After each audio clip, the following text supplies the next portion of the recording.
Siberia के ऊपर से एक हेलीकॉप्टर गुजर रहा था तो पायलट का ध्यान एक बहुत बड़े सिंक हॉल की तरफ गया। उसने सिंक हॉल की चंद फोटोज कैप्चर की और फिर वहां से चले गए। साइंटिस्ट, जियोलॉजिस्ट और आर्कटिक रिसर्चर्स ने आज से पहले इतना बड़ा सिंक हॉल कभी नहीं देखा था, और वो भी जो रातों रात बन गया हो। इसका वॉल्यूम इतना ज्यादा है कि इसमें 10 ओलंपिक साइज के स्विमिंग पूल का पानी भी आसानी से भरा जा सकता है। पर यह अचानक बना कैसे, ये एक्सप्लेन करना फिलहाल किसी के बस की बात नहीं थी। एटलीस्ट ये फोटोज देखकर तो बिल्कुल नहीं। दोस्तों, रशिया के नॉर्थ में वाक़ई साइबेरिया का यह हिस्सा यमल पेनिनसुला कहा जाता है। यहाँ एक्सट्रीम कंडीशंस की वजह से आबादी ना होने के बराबर है। पूरे यमल पेनिनसुला में सिर्फ चंद हजार खानाबदोश रहते हैं। आपको बता दें कि यमल का मतलब होता है जमीन का आखिरी हिस्सा। यमल के इस सिंक हॉल की खबर के बाद जियोलॉजिस्ट ने यहाँ का रुख करना शुरू किया।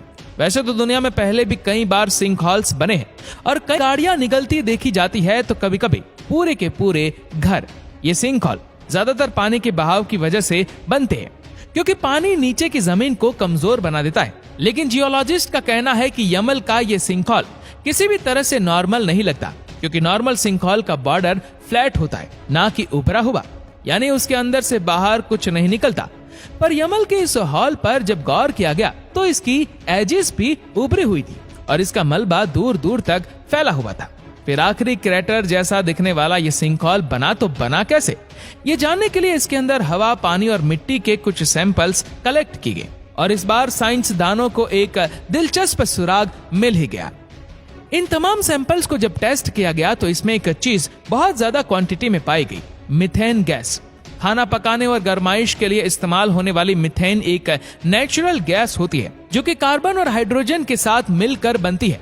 अगर ये ज्यादा क्वांटिटी में हो तो हवा से मिलने पर इसमें फौरन आग भड़क उठती है। अब इस बात के काफी ज्यादा चांसेस थे कि यह सिंक हॉल जमीन से निकलने वाली मीथेन गैस की वजह से बना था। उतने में ही यमल पेनिनसुला पर 8 सिंक हॉल बरामद हो गए। ये सारे सिंक हॉल भी सेम उसी तर्ज के बने हुए थे कि जैसे यहाँ कोई धमाका हुआ हो।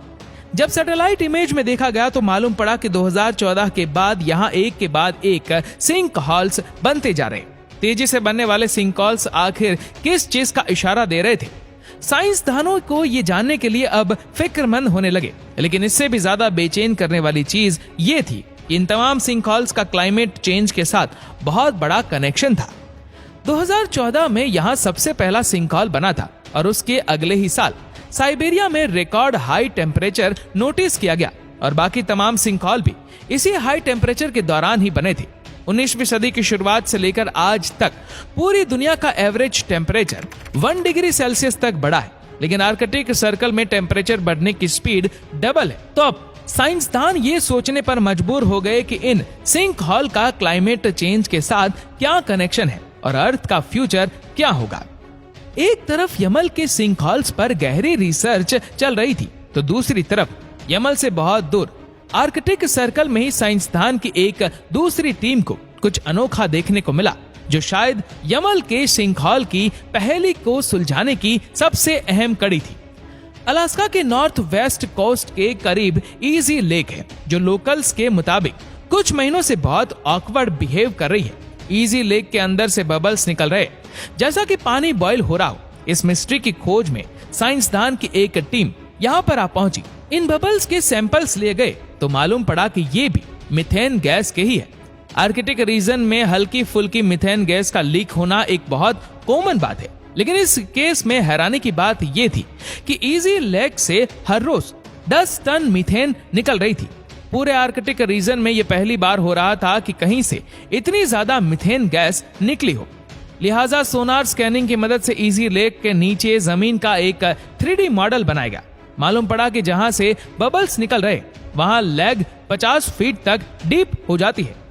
एक तरफ यमल में सिंक हॉल के बनने की वजह भी मीथेन गैस ही बताई जा रही थी, दूसरी तरफ इजी लेक के नीचे से भी बहुत ज्यादा क्वांटिटी में मीथेन गैस लीक हो रही थी।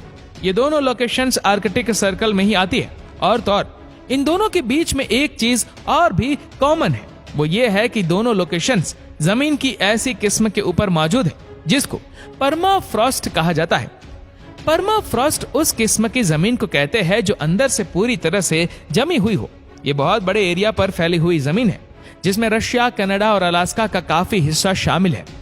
यानी जिस जमीन पे लेक्स, पहाड़, रिवर्स और जंगलात के साथ साथ इंसान के बनाए हुए स्ट्रक्चर खड़े हो, वो अंदर से मेल्ट हो जाए, तो इसके नतीजे में जो कुछ होगा उसको इमेजिन करना भी काफी मुश्किल है। परमाफ्रॉस्ट की मेल्टिंग का सबूत ईजी लेक से 600 किलोमीटर दूर अलास्का में फॉक्स टाउन के करीब जंगलात में छुपा हुआ है। ये जंगल भी परमाफ्रॉस्ट के ऊपर मौजूद है, जहाँ लोकल्स ने नोटिस किया है कि जंगल के दरख्त अचानक से एक तरफ झुक गए।